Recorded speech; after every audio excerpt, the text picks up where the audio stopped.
Saya itu pemuja Allah yang serius. Sama ya pemuja Allah, tapi kan kadang kurang alim. Saya ini pemuja Allah serius. Saya itu kalau ngaji, ya ngaji biasa belajar, itu sering nangis, nangis seneng. Misalnya saya baca tadi, Miftahul Jannah la ilaha illallah, luang kunci kok dikasihkan. Kita ini masuk neraka gak pantas, enggak bawa kuncinya kok masuk gitu. Harusnya kita ini masuk surga, kita kan pegang kunci surga, gak pegang kunci neraka. Maka aneh kalau kamu masuk neraka itu aneh. Coba kita pegang kunci surga apa kunci neraka? Tapi kadang teman saya suon rokok rano kunci ini. Karena tidak ada pintunya. Terus saya bilang, kamu kok tahu? Memangnya mau ke sana kata saya. Saya tidak punya rencana tahun neraka. Dan saya meskipun guyon itu serius. Bedanya orang alim sama ndak itu di situ. Kalau orang alim itu guyon itu masih benar, masih serius. Coba saya bacakan ayatnya. Ala inna awliya Allahi la khaufun alaihim wa lahum yahzanun. Terus lahumul busyra fil hayatid dunya fil akhirah. Artinya kalau mungkar nangkir dengan penampilan garang gitu, berarti ada ketakutan apa enggak? Ada. Padahal ciri utama walinya Allah tidak ada ketakutan. Makanya itu termasuk dalilnya Sayyid Muhammad. Tidak semua orang alami seperti itu, karena wali-wali itu la khaufun alaihim wa lahum yahzanun. Wah anak kiai mungkar nangkir cok tidur wedek. Iku dreseke ora kok pertanyaan tok nek konan santri piye.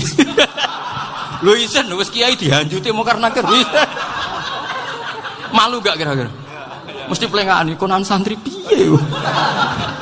Bismillahirrahmanirrahim. Alhamdulillahi rabbil alamin. Makanya Sayyidina Ali ini ceritanya ada di kitab Nurul Dholam. Sama lihat di kitab Nurul Dholam karangannya Syekh Nawawi Banten. Itu Sayyidina Ali itu ya, andekan orang biasa mungkin ya agak-agak hasut, tapi ini wali gak boleh kamu katakan. Dia itu mangkal sama Umar. Orang kok setiap orang pernah dibentak. Apa dia berani bentak mungkar nakir? Penasaran dia. Bagaimana perangnya Umar itu berlanjut enggak gitu kira-kira.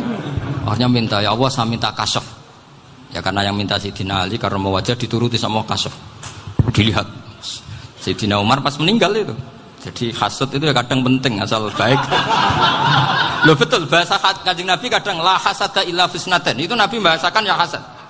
Gus Verson saja yang nafsirkan ghobtoh itu kan gaya-gayanan sebagai ulama. Aslinya Nabi ngendikannya itu la hasada illa fisnaten. Ulama yang ganti itu namanya ghobtoh. Wong Nabi sendiri nyebut hasad kok kamu tafsiri ghobtoh. Ya hasad ya hasad. Udah enggak usah ditawil-tawil pokoknya gitu. Kalau sampean enggak percaya enggak apa-apa. Kok gitu aja kok repot. Karena sampean enggak percaya kemungkinannya dua. Satu enggak ngerti. Dua sama-sama alim. Kan dari awal kalau sama-sama alim kan laisa li alimin ayuqallida aliman akhir. Kita enggak perlu saling mengikuti. Ngapain hasud? Biasa aja. Akhirnya Sayyidina Ali kasar. Pas Umar bangun, setelah mati kan bangun, setelah meninggal bangun. Mungkar nakir datang dengan perang yang sangat garang. Itu digambarkan Sayyidina Ali, matanya itu kalkidril ghali. Kayak apa? Kendil yang apa? Menganga. Wah, seru. Sayyidina Ali senang, paling takut ini Umar. Senangnya bukan main. Wah, ini mesti takut Umar. Biasa. Ternyata enggak, Umar malah bangkit. Woi, mungkar nakir ya. Kamu tahu menghadapi siapa? Itu betul. Kamu itu menghadapi temannya ahabbal khalqi ilallah. Yang diandalkan temannya bukan dia. Kamu tahu yang kamu hadapi, saya ini teman kekasihnya Allah. Jadi boleh kamu mengandalkan Mbak Virjon. Tapi nanti resikonya mungkar nakir tanya, itu Virjon siapa? Wah itu masalah itu kan. Makanya syaratnya wali itu harus ma'rufun fis sama. Di langit sudah populer. Makanya dulu ada orang yang saking seninya Abdul Qadir ditanya apa saja jamnya Abdul Qadir Al-Jilani, itu aman karena beliau populer. Makanya program kita harus populer dulu di langit. Nah, itu nanti kalau dicatut oleh santri-santri nggak apa-apa. Kalau nggak populer nanti dicatat, itu siapa? Masalah ini. Umar itu yang dibanggakan itu, kamu tahu saya siapa? Ya enggak tahu, saya ini temannya kekasihnya Allah. Temannya Muhammad, iya Muhammad Rasulullah. Wah mikir, waduh, repot. Loh di dunia aja gitu kan, temannya presiden, temannya panglima, apalagi ini temannya Sayyidul Awalin wal Akhirin. Di dunia aja bilang temannya presiden, menteri, orang sudah takut, apalagi ini temannya Sayyidul Awalin. Yang karena terus konfirmasi sama Allah, gimana ya Allah ini ngadepi. Sebetulnya diadalkan itu temannya, bukan dia. Wah, akhirnya sama Allah dibilang, ya bu, ya sama seorang seperti itu bu yang sopan. Terus semenjak itu Mungkar Nakir itu nggak selalu berpenampilan seperti itu, sangat. Jadi semoga itu konsisten sampai nanti. Jadi kamu kalau ingin nggak takut Mungkar Nakir, jadi wali dulu. Karena syaratnya tadi hanya wali sing la khaufun alaihim wa lahum yahzanun lahumul busyra fil hayatid dunya fil akhirah. Jadi orang itu kalau ngaji itu harus khatam. Jangan semuanya kena pertanyaan. Dan kalau semuanya kena pertanyaan nanti repot. Kalau Nabi Muhammad ditanya waman Nabi juga. Nabimu siapa? Lu kan terus jadi aneh. Jadi makanya ketika Sayyid Muhammad semua ulama lah, nggak ada am kecuali ditaksis. Kecuali sifatnya Allah. Misalnya bikulli syai'in alim ya benar-benar bikulli syai'in. Tapi kalau am semuanya pasti ada taksis. Meskipun dalam muhawarah muhadasah biasa. Misalnya contoh gampang, istri kamu baru seneng kamu, mas nak pengen apa-apa aku lapor aku, gak apa-apa mas, mesti aku seneng gak sama lapor. Iku dia aku pengen wayo. Wah langsung jadi apa wae. Mesti apa wae maksudnya kecuali itu gitu. Padahal kalau ngomong mas sampean ingin apa saja tak dukung. Sampean bilang pengen iku wayo. Kira-kira disetujui apa enggak? Sama seperti kita kalau punya teman akrab, wah senang omahku gak apa-apa, anggap ya omahmu dewe, terus mlebu-mlebu kamar. Jadi tidak ada am kecuali ditaksis. Artinya kalau ada cerita bahwa orang mati pasti ngalami ditanya Mungkar Nakir, itu pasti ada am yang ditaksis. Itu pasti juga dialami para anbiya, para auliya. Karena ciri utama wali itu la khaufun alaihim walahum yahzanun. Kemudian saya yang mau cerita ya, supaya sampean bisa menghadapi dunia global ini, tak bawa tafsir Munir termasuk tadi. Ini saya baca ini karangannya Syekh Nawawi, karena tadi kata Mbah Firjon ngaji itu harus sama orang yang bersanad. Saya ini kalah sama beliau itu berkali-kali. Secara nasab saya harus manggil Mbah. Secara silsilah ilmu saya juga kalah lagi. Saya sering disewani sama cucu-cucu Syekhona Khalil. Kiai Siddiq itu termasuk murid dekat beliau Syekhona Khalil. Kalau itu berarti kan Gus Wirjon, Ahmad, terus Mbah Siddiq. Mbah Siddiq ngaji Syekhona Khalil. Syekhona Khalil itu pernah ngaji langsung sama Sayyid Zaini Tahlan. Berarti beliau dari Sayyid Zaini Tahlan itu baru generasi kelima. Sementara saya itu sudah ke-7 atau ke-6. Saya, Mbah Mun, Mbah Karim misalnya, Mbah Hashim, Mbah Mahfud Termas, Sayyid Abi Bakar Sato yang arangnya Anatul Talibin, baru Sayyid Zaini Tahlan. Berarti saya ke-7, kalah lagi. Tapi untuk jadi wali biasanya cepat saya. Karena syaratnya jadi mbah itu ngalah demi putu. Jadi kalau beliau ngotot, saya dulu Gusti, saya mbahnya. Wah itu mbah yang nggak baik. Pasti jatahnya dikasihkan apa? Cucunya dulu. Makanya Abdul Muthalib itu orang yang dapat wangsit, tapi yang jadi nabi itu cucunya. Jadi dalil saya banyak. Sebenarnya Abdul Muthalib itu sudah sering dapat wangsit. Karena saya bahasakan wahyu, Nabi yang protes, enggak Nabi kok dapat wahyu. Tapi sebetulnya Abdul Muthalib itu masyhur. Kalimat-kalimatnya menunjukkan bahwa beliau itu sudah dapat wahyu kalau nanti cucunya itu jadi apa? Nabi. Makanya senangnya bukan main Abdul Muthalib sama Rasulullah. Putu seneng, mbah seneng putu. Jadi mungkin, jadi sampean enggak usah protes loh. Yang jadi wali kok cucunya. Dulu betul. Dulu Mbah Hamid Pasuruan itu kalau Mbah Ahmad Siddiq ke sana, Mbah Hamid Pasuruan kalau manggil Mbah Ahmad Siddiq itu paman. Tapi pamannya minta ijazah ke ponaan. Apa ya gara-gara itu memang. Kalau itu masih berlaku, apa? Ngalah tadi. Kayaknya masih, apa? Hawane masih. Hawane masih. Karena melihat tren-tren langit masih gitu kayaknya masih. Masih itu. Ya. Tapi mbahnya tetap dapat jatah, tenang saja nanti. Tapi memang sebaiknya mbah itu legowo. Rasulullah Muhammad SAW itu terkenal min dzurriyyati Ibrahim. Tapi kata Rasulullah, ana dakwatu Ibrahim wa bisyaratu Isa. Aku nganti ngene iki barokah dongane Nabi siapa? Ibrahim. Jadi dongane Nabi Ibrahim dia tiba teng putu. Jadi banyak bukti bahwa jatuhnya ke putu gitu. Tadi saya di kamar sama beliau berduaan. Nih Mbah sing dadi wali di sini. Aku webah. Cocokan tadi. Nah, kenapa saya akhir-akhir ini gulirkan daftar wali? Kenapa? Saya ini resah ya, orang sudah ingin dicintai pejabat, dicintai tetangga, dicintai teman. Tapi kadang-kadang orang lupa lagi dicintai Allah. Makanya saya meskipun guyon, tapi ini amdan, bukan sahwan. Supaya orang punya cita-cita lagi jadi wali, ingin dicintai Allah. Kita ini terlalu lama ingin dicintai makhluk, Mbok yau naik kelas sedikit lah. Ingin dicintai Allah Subhanahu wa Ta'ala. Meskipun saya guyon, tapi tadi guyon saya tuh lebih serius ketimbang serius Anda. Karena tak pikir. Saya tuh kalau pergi itu seneng ngebis, bukan karena saya tidak punya mobil, tapi saya sering mau butuh itu supaya gak diganggu. Karena saya tuh harus punya waktu sendiri. Kalau ngebis kan ketemu orang gak kenal, tapi sekarang ya gak susah, banyak yang kenal. Dan susahnya lagi gak minta ijazah, minta foto. Repot tuh. Mau dibenci itu umatnya Rasulullah SAW, mau disetujui itu sanatnya mana? Kalau ketemu orang alim minta apa? Foto. Itu nggak ada sanatnya. Nggak tahu saya itu mazhab dari mana itu. Ya mazhab milenial yang jelas itu kan. Ini tak baca ya biar dapat. Karena ini kenangan saya sama Mbak Ahmad Siddiq. Saya masih ingat betul beliau ngisi hallnya Mbak Abdullah bin Umar, berarti abahnya Mbak Hamid. Karena mbah saya itu Fatimah binti Khalid bin Umar. Kalau Mbah Hamid itu Hamid bin Abdullah bin Umar. Itu saya masih ingat betul zaman itu Mbah Hamid siap hall di Lasem itu rawuh dan saya derek nembah saya karena masih misanan datang ke Lasem. Itu beliau pas itu ngisi sama Mbah Mun. Mbah Mun masih muda, Ki Ahmad Siddiq sepuh senior. Itu beliau cerita bahwa dulu ketika Indonesia dijajah Jepang itu para kiai mimpi dibacakan ayat Khulibatir Rum fi adnal ardi wa hum min ba'di walabihim salim. Terus ada kiai yang tanya, takwilannya gimana? Ya nanti Jepang pulang bukan karena kita yang mengalahkan, tapi Jepang ada yang mengalahkan sendiri, meskipun tidak kita.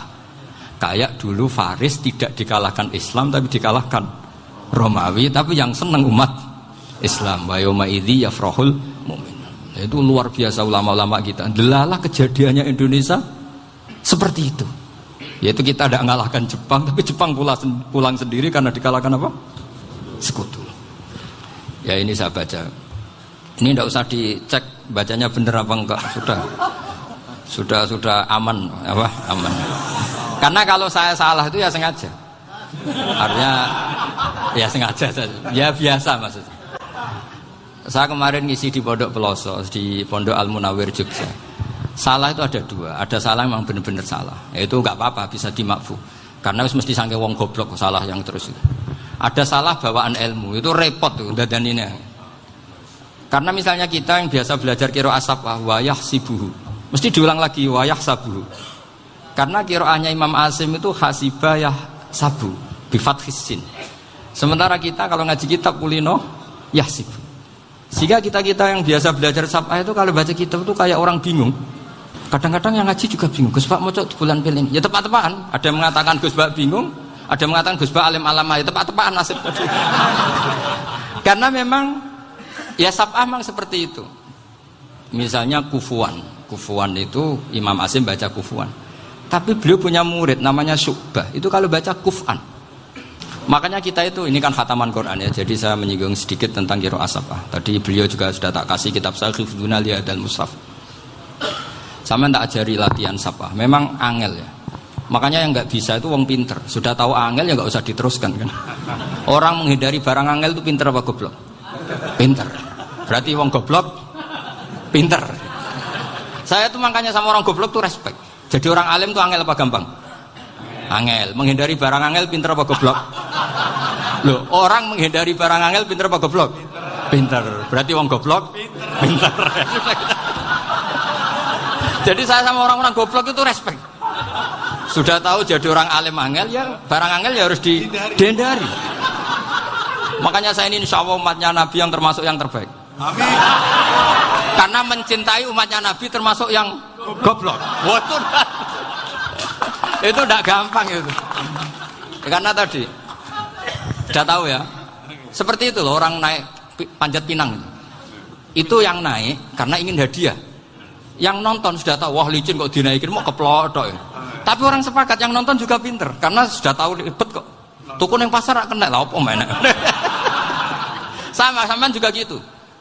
Ngalim tafsir angel, ngalim fikih angel. Tapi karek ngaji ngerekam kan gampang. Itu pinter apa goblok? Pinter. Iya. Makanya kula niku mbok burohno ngono tok. Saya tadi dinasihati Mbak Firjon, muga-muga hati saya selamat. Saya itu meskipun kata orang banyak, muhibbin saya banyak, tapi saya insya Allah tidak riya. Saya itu pakai kitab namanya Tasbidul Fuad, itu karangannya Said Abdul Al-Haddad. Ketika beliau punya muhibbin banyak ditanya, bagaimana ya Habib Anda menjaga hati Anda? Jamnya Said Abdul Al-Haddad itu unik. Innama azzamu Allah. Mereka itu sebenarnya menghormati Allah, cuma butuh sarana, dan itu saya. Jadi saya tahu sampean semua itu mencintai Quran, mencintai sunnah Rasul, mencintai hadis-hadis Rasul. Cuma sampean kan karena nggak paham, terus manfaatkan saya. Jadi sebenarnya saya ini korban. Korban. Jadi saya mau riak gimana? Korban kok mau. Bangganya di mana tuh? Coba sampean misalnya ngaji tafsir, belajar sendiri kan susah. Terkitnya susah, maknanya susah, bahkan beli kitabnya kadang nggak kuat. Loh, untuk jadi alim tafsir itu kan harus beli kitab. Loh, saya sering belajar kitab itu jutaan. Tafsir Tobari, saya pernah beli kitab Fakhrur Razi itu berapa coba? 27 jilid. Karangannya Fakhrur, belum karangannya ulama modern, Imam Sya'rawi. Itu berapa jilid? Itu jutaan. Saya kemarin juga dihadiahi kitab Pak Quraish Shihab namanya Faidul Bari fi Syarhil Bukhari. Pak Quraish Shihab yang terkenal. Dia sering diskusi sama saya. Saya ngasih hadiah beliau ngasih hadiah saya. Oh itu harganya nggak kuat. Tidak kuat kadang di Indonesia nggak ada coba. Dan sama orang hebat menghindari kesulitan itu. Nah kesulitan itu, sebab ngaji ikut, kalau nggak paham dirukok rekamannya sudah gitu. Pinter mana sampean sama saya? Pinter sampean kan? Bikin sosis susah, beli aja kok repot kan. Nah, makanya nggak boleh orang bilang, wah aku goblok reso tafsir, aku wong pinter. Makanya nanti kalau saya ketemu Nabi tidak termasuk orang yang mentahkir orang Islam. Kafabil mari isman ayah kira akhahul muslim. Jadi cukup orang itu dosa kalau menyepelekan orang Islam. Termasuk darani sampean goblok itu dosa. Caranya nggak darani goblok ya tadi di logika tadi. Alim itu angel. Gendari angel itu pinter. Berarti wong bodoh. Pinter ya sudah gitu. Tapi tetap bodoh.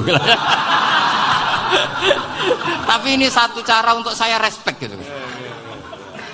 Coba orang yang ngaji tafsir saya banyak, mungkin ribuan. Itu sebetulnya mencintai Quran. Karena Quran adalah kitab suci yang panduannya umat Islam. Sangat mencintai Quran. Terus kemudian mereka nggak paham. Terus mencari orang yang memahamkan. Burohno lah cara jawabannya. Terus keren saya itu di mana coba? Lah terus mereka kurang ajarnya gini, kalau paham itu ya alhamdulillah paham. Kowe nak ngaji Gus Bae ngono tok. Tapi nek ora paham, ora nyalano akal ya. Mari Gus Bae nerangno cepet, mulane gak paham. Ora kok nyalano teke sing lelet. Oh kan masyaallah naudzubillah tenan. Sebetulnya tingkat kurang ajarnya tinggi Gus sebenarnya. Jadi kalau nggak paham itu kadang nggak nyalahno uteke. Kayak mau misalnya, mau mari mikir aja jelas. Padahal misalnya jelas orang mesti paham bodoh. Paham ya? Jadi kata Said Abdul Haddad, innama azzamu Allah. Sebenarnya mereka itu sangat menghormati Allah. Makanya kita nggak perlu mengatakan wasilah itu kafir, nggak akan. Karena orang tawasul sama Rasulullah itu ingin dapat ridhonya Allah lewat orang yang dicintai Allah. Kita mencintai wali sebenarnya, wah itu kekasih Allah. Kita mencintai itu karena mencintai Allah. Sama seperti gini, kamu mencintai kangkung apa enggak? Sebenarnya sama sekali enggak. Tapi kamu ingin sehat, ada asupan gizi. Kamu ingin tubuh kamu sehat, butuh asupan gizi. Kemudian kamu makan kangkung. Apa terus kamu cinta kangkung kan enggak? Cinta kesehatan kamu sama. Orang yang mencintai saya ingin kepuasan rohani. Saya kan termasuk kiai yang torekonya gampang. Ini swarga kan akhirnya penggemarnya banyak. Coba kalau kamu ini neraka. Jadi sebetulnya Anda mencintai kepuasan Anda sendiri. Nah, saya ini korban. Makanya untuk masuk surga cepat saya, korban itu cepat. Da'watul mazlum la turaddu kan gitu. Laisa bainahu wa bainallah hijab. Jadi saya kalau donga langsung seret langit. Karena mazlum. Saya sinau tafsir, coba sampean bayangkan ada tafsir itu sudah 27 jilid. Sing ngarang Fakhrul Razi itu bulatnya bukan main. Karena dia ahli filsafat. Bulatnya Masya Allah. Sudah gitu sinau Jalalain kadang dikomen oleh Sawi. Sudah kita percaya Jalalain boleh dibuli Sawi. Percaya Sawi dikandani, "Oh iku Maliki rasa ribet." Sudah gitu sinau Qurtubi, sinau tafsir Tabari itu susahnya. Belinya susah, belajarnya susah. Padahal saya punya keluarga, punya istri, punya anak. Bayangkan kalau istri saya rewel kayak istri sampai. Wah itu. Tapi alhamdulillah enggak. Sama sekali enggak. Allah sudah milihkan, wah ini bahaya kalau punya istri rewel. Imam Sibawai itu kitabnya banyak, tapi yang terbukukan hanya kitab Sibawai. Karena beliau kalau sudah belajar lupa istri. Hanya pas beliau di pasar, kitabnya dibakar semua sama istrinya. Karena dianggap saingannya. Ternyata yang dicerai tidak kitabnya, malah istrinya. Itu Imam siapa? Sibawai. Tapi alhamdulillah kitab saya nggak terbakar, aman. Saya teruskan ya. Jadi untuk menjaga riya dilatih innama azzamu Allah. Sebenarnya mereka itu menghormati Allah. Sehingga wasail-wasail itu sebenarnya nggak pernah jadi subjek pelaku utama, tetap Allah. Sebab itu kata Sayyid Muhammad, kamu kok mengatakan wasilah itu kafir itu gimana? Ketika innallaha qad ba'atsa lakum taluta malika. Talut itu ya manusia. PD-nya itu apa? Inna ayata mulkihi ayyatiyakumut tabut fihi sakinatum mir rabbikum wa baqiyatum mimma taraka alu Musa wa alu Haruna tahmiluhul malaika. Jadi beliau PD itu kalau bawa sunduk semacam peti sakti, sing di situ ada baqiyatum mimma taraka alu Musa wa alu Haruna tahmiluhul malaika. Ya kayak semacam jimat. Tapi saya bukan mensyariatkan jimat enggak, karena nanti banyak penjual yang pembohong juga gitu loh.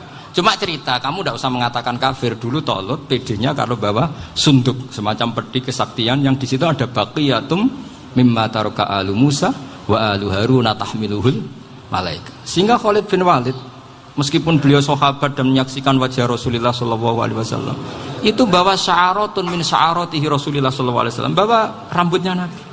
Perang kemana-mana itu diletakkan di pecinya. Nanti sampai tanya lagi, masa pakai peci Khalid bin Walid ini? Wah panjang, sampai itu repot. Sampai tak warai ngaji usul fikih. Usul fikih itu kalau ngaji itu ada istilah tangkihul manat. Ini mesti ini wilayah yang kita bisa berdebat sama Mbah Firjon. Dulu itu musuh saya karena saya makili Anwar, beliau makili Peloso. Tapi tahu-tahu kalah tua terus saya mengundurkan diri.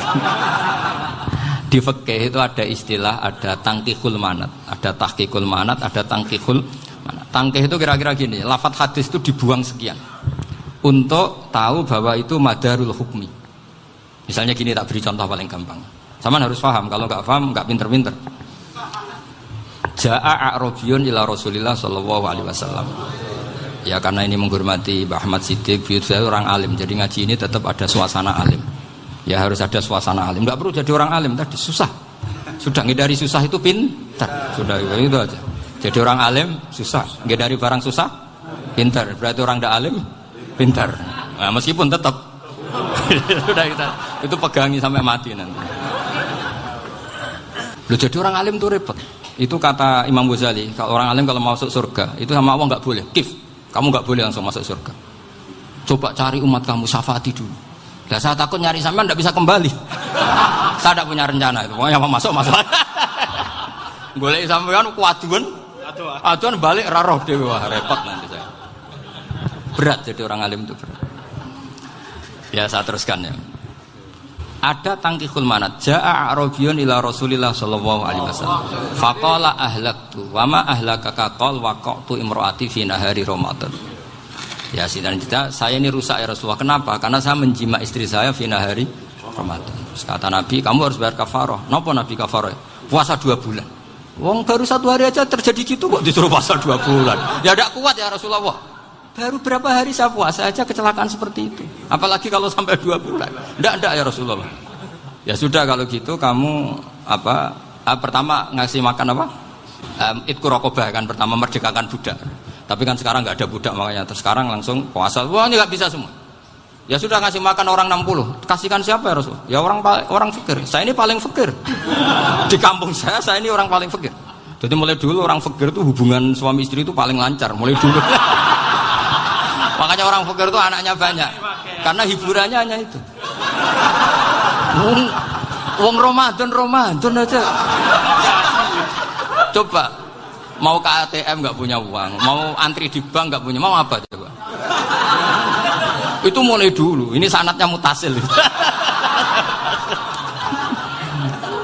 Wah, akhirnya sudah sanksinya kan tadi ya idku raqabah atau puasa 2 bulan berturut-turut atau ngasih makan 60 orang miskin. Lalu kata ahli usul fikih, kata A'rabi dibuang, nggak menjadi catatan hukum. Orang kota pun kalau melakukan itu juga kena sanksi yang sama. Imro'atau juga dibuang. Andai kan itu dilakukan untuk amatnya juga ketentuannya sama. Nah sekarang perdebatan antara Imam Syafi'i dan Imam Malik begini. Sekarang pertanyaan gini, jima istri itu hukumnya boleh apa haram? Boleh kan?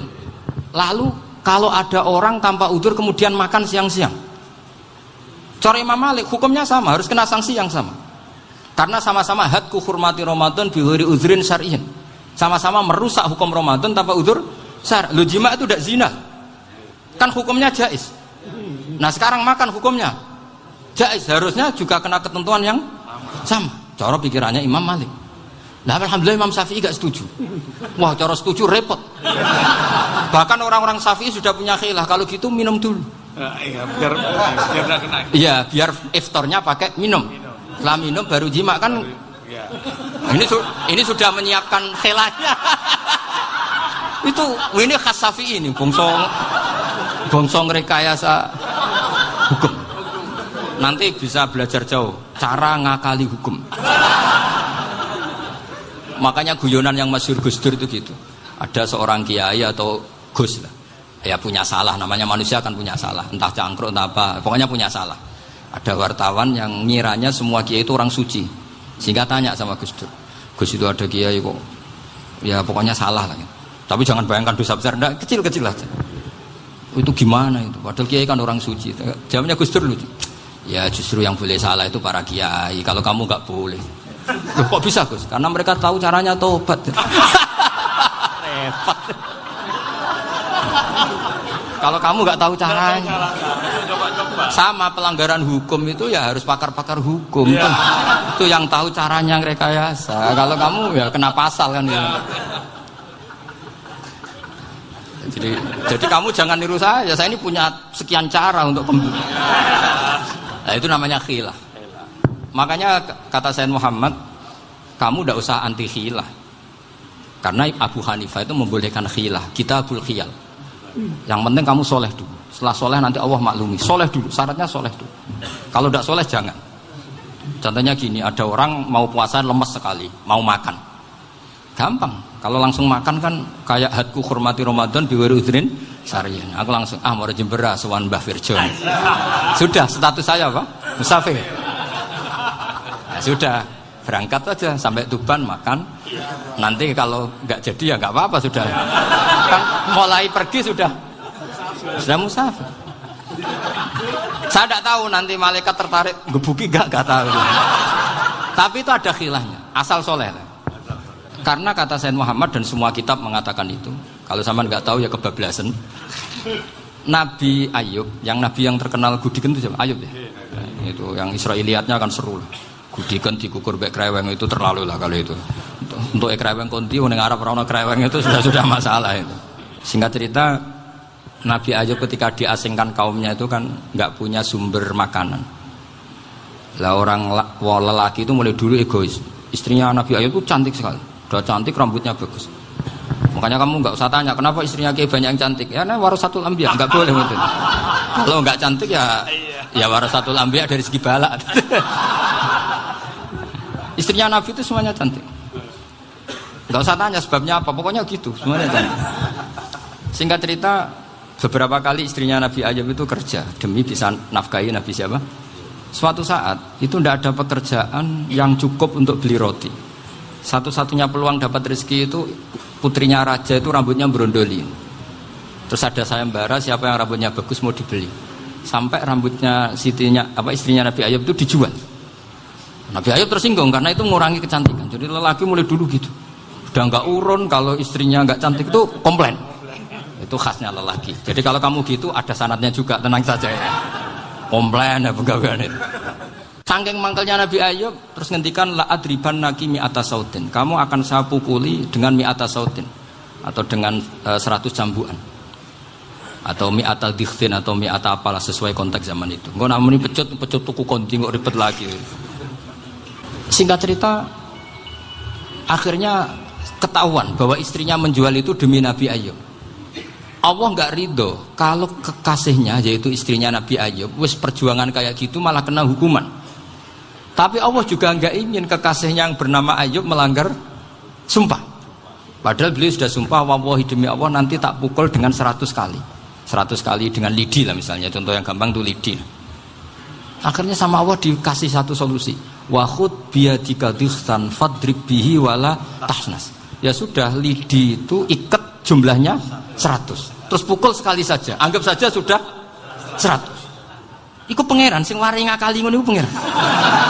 Tapi syaratnya soleh. Syaratnya soleh. Jadi kalau kamu anti khilaf berarti anti ajarannya Allah di ayat itu. Wa khud biyadika dikhtan fadrib bihi wala tahnas. Itu dulu ada, ini cerita di Ithaf. Ini cerita terakhir. Ini sudah, sama jangan nama sudah.